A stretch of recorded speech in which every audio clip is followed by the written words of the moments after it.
Hey guys, welcome back. Today we're doing maintenance on another Chrome Model 12 Sunbeam Mixmaster here. This one's been here for a little bit because it also came in with a Oster blender. That's weird. It came in with an Oster blender that I had to order some parts for it, and those parts come in, but I had other ones on the bench waiting, so look here, this is kind of, I couldn't get it on a thing. I never looked underneath here, but you can see this, this isn't on there right. So I'm going to take that off and see what's going on in here. But yeah, we're going to get this in the blender knocked out. Both of these done today.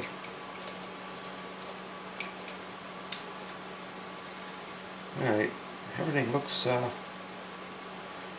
connected in here. The cord itself looks to be in really bad shape. I mean, it's got cracks and crunches in it, so yeah, the inner insulation is crumbling apart too, so I'm not even going to plug this one in. I just can't see, anything good coming from that, from plugging that in, as bad as this is here. So I'm just going to go ahead and cut it off.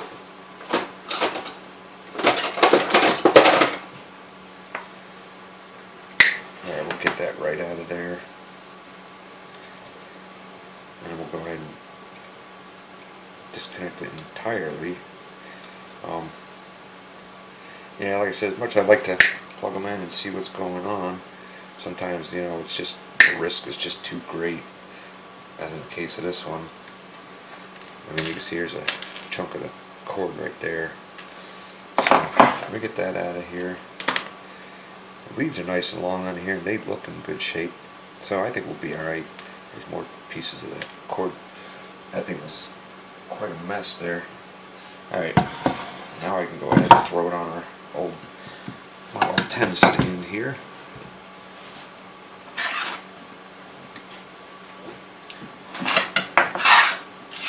And we can start digging into this and see what's going on. Make sure you guys can see what's going on here. And the end cap on this thing looks in really good shape. Let's see if we can get it pried off of here nice and easy. There we go. Yeah, that thing looks great. Yeah, let's pop out our brushes and see what they look like. I love these chrome machines here. There's just something about 1950s chrome. I mean, nothing modern compares to it for sure. Brushes look excellent.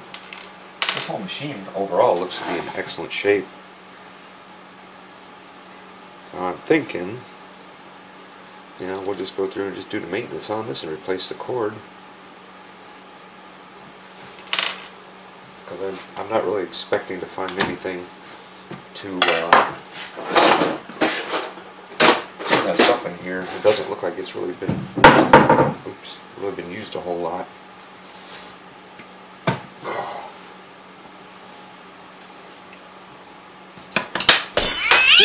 Watch that spring.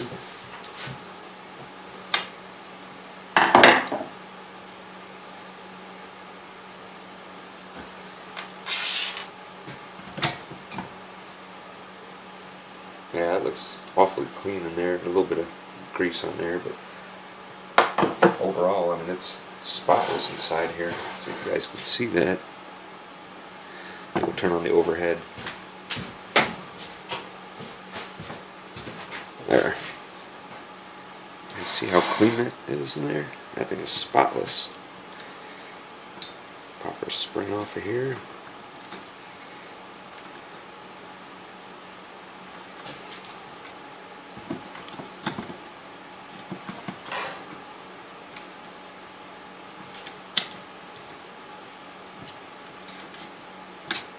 There we go. Yeah, there is some oily residue down there we'll have to clean out, but I believe that's just from the grease breaking down. I mean, you can even see it right here. And the good thing is that most of it still seems oily, which is good. when it turns into a varnish, that's when, you know, but of course it could be varnished up inside these ports here. It's hard to say right now. Alright, let's check out the gearbox. See what the rest of this grease looks like.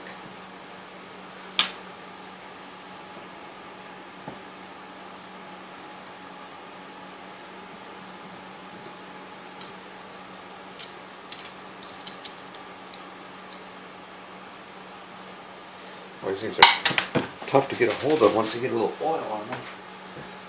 My fingers, of course, ain't, you know, what they used to be.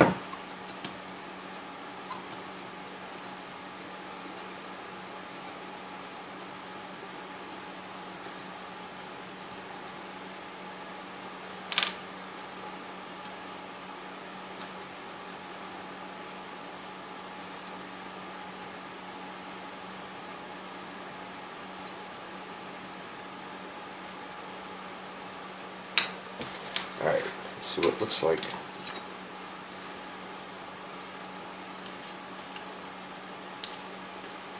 Honestly, it's not too terribly bad. It seems far, far worse than that.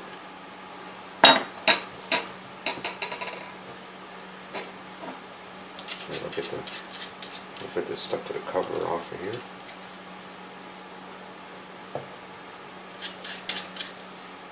Yeah, I think I was expecting it to look a little bit worse in there, but it's really not too terrible. I mean, it does have to be changed, of course. There we go. And our little plastic tip for thrusting in the armature is still in there, so we'll get that out before we clean it. Gasket.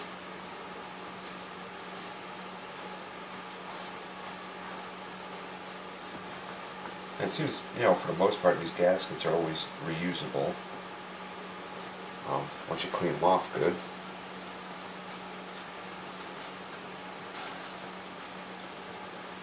Every once in a while you come across one that's like really brittle, but that's not very often.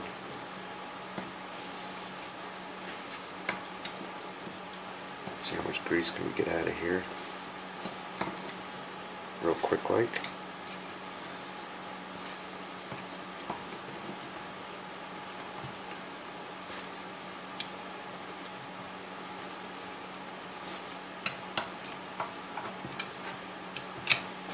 Alright, I think that's good enough for right now.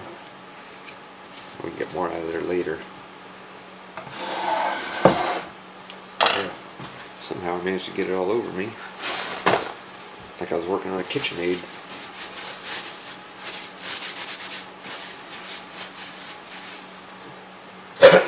Alright, we're going to get this cap off the back here and take a look at the speed control. That cap's in really good shape too.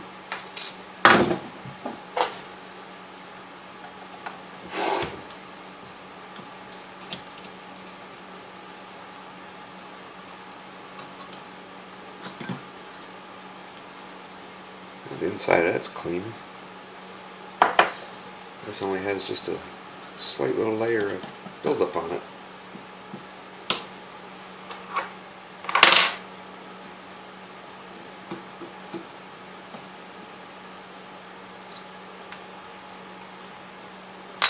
Alright, now we're getting to the good stuff. Let's see how this resistor is here. There's not a lot of corrosion on here like we normally see. Let's go ahead and test this one.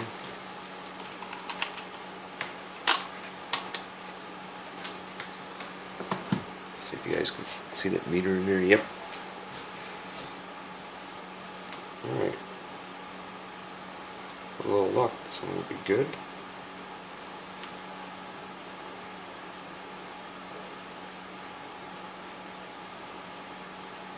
$173, that's actually really good. So we're not going to have to replace the resistor in here.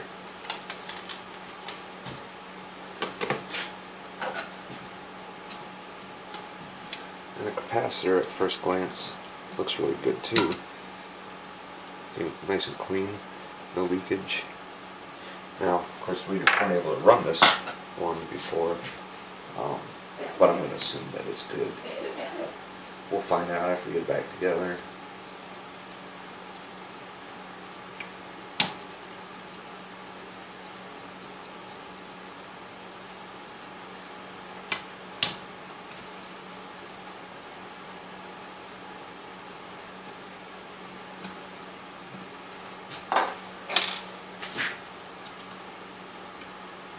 Everything in this one is so nice and clean.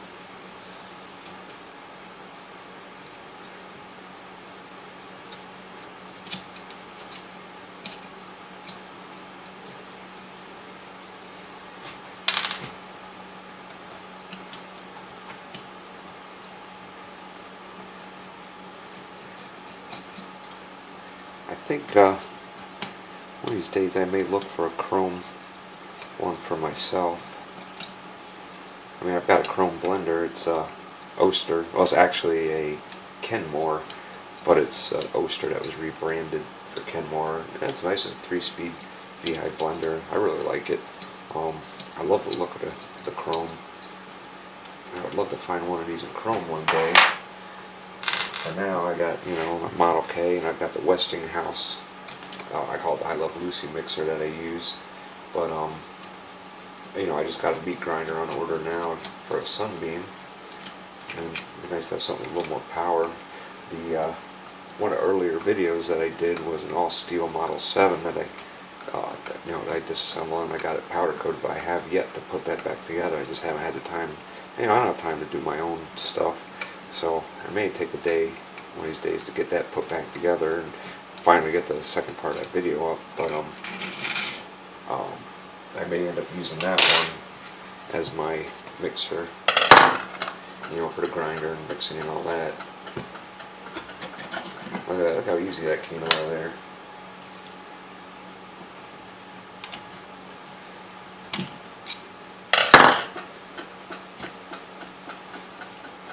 Alright, we'll just have to, we'll clean the outside of this up, and we'll get that oil wick that's in there lubed up good. I pull this out. Yeah, everything turns nice and free, so the shafts are definitely not seized up in there. Armature looks excellent. I mean, that thing's got no wear at all on it. So we'll polish that up. That'll be ready to go back in. I don't see any need to pull anything on the inside in here, because I mean, it's clean. There's a tiny little bit of, you know, residue right here. You see, I just wiped it, that's all I got out of it. So that's actually really clean in there as well. So the leads are long on the fuel coil. There's really no reason to be pulling that out.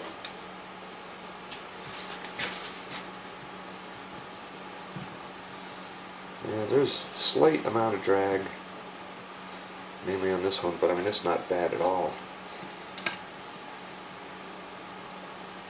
And I'm hoping that these set screws come out nice and easy too.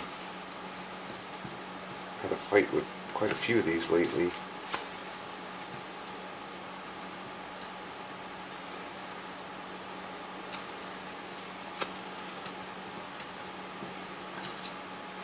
Alright, let's see how bad they're going to be, or not.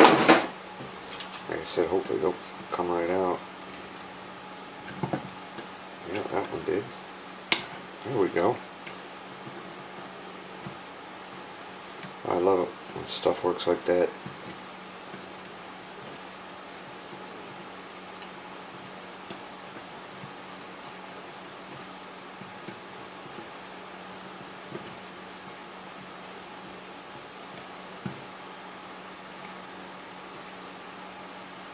Yeah, there's a layer, oily layer on there, but I mean, if you look, I mean, it doesn't even have the buildup and the darkness and the stickiness that you usually see.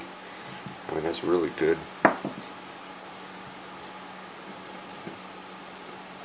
I'm not sure if this was just that well maintained and had, you know, all this stuff cleaned and changed before, or if it just got lucky, you know, through lack of use. I mean, normally that's what really seizes these things up. Yeah, this is the one that's a little bit tougher. And it's got a little buildup right there, but I mean overall that thing looks excellent. Cobweb down in the juicer port there. Alright, well there we go. At this point it's just a matter of getting all the old grease out of here, cleaning and polishing up these shafts and degreasing and cleaning up the gears, clean up these other parts, and then you know, go get it all back together, get a cord in it, and see how she runs. I mean, I think it's going to run excellent by looking at it. Nothing looks bad in here. Nothing looks like it's got any wear. I mean, it looks hard to use. So I think we're going to be in excellent shape with this one when it's back together. So as soon as I get everything cleaned up, we'll come back and throw it together.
Okay, so this one's a wrap now. I'll show you guys something that I found pretty interesting about this that I didn't really notice before until, you know, I started putting it together and wiping it down and all that. If you notice, it's got the Sunbeam Mixmaster on here, right? But look what side this is on. And it's also got like a racing stripe here. Let me zoom in and show you this here.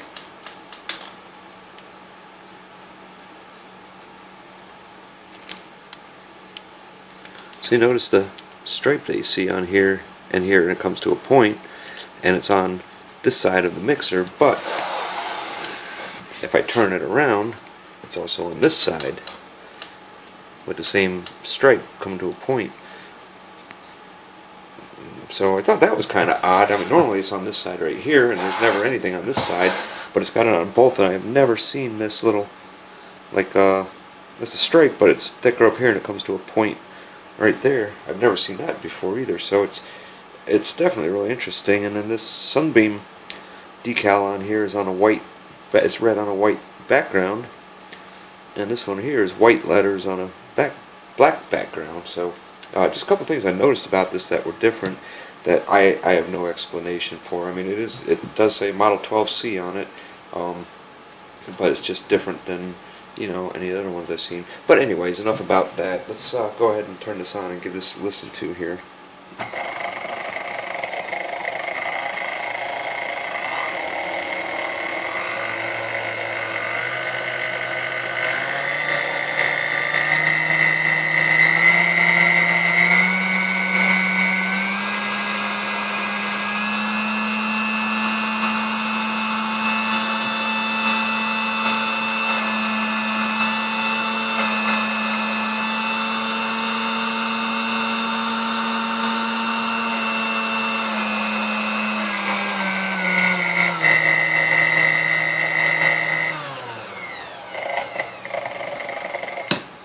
So you can see it sounds really good. It goes through all the speeds good until you get up to right before 12. It's your last little bit doesn't have a range on it, but it's still, I mean, it's, you know, it still seems to be as fast as it should be up there. And the only way to really, when you make an adjustment on here, you know, you turn down your low speed a little bit lower, you know, and that increases your range.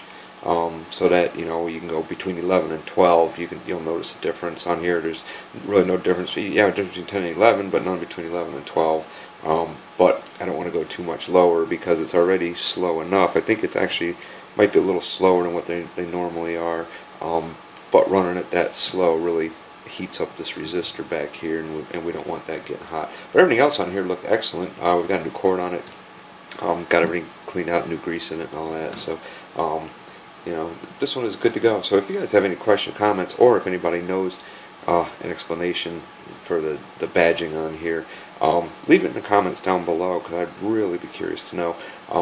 And don't forget, if you like the video, give it a like, and don't forget to subscribe or and click that bell down there so you can be notified. With other changes that we've got coming up, I've also got another announcement. I'm probably going to be slowly moving away from YouTube and hopefully going to a different site for videos and stuff, just because I've kind of had it up to my eyeballs with YouTube.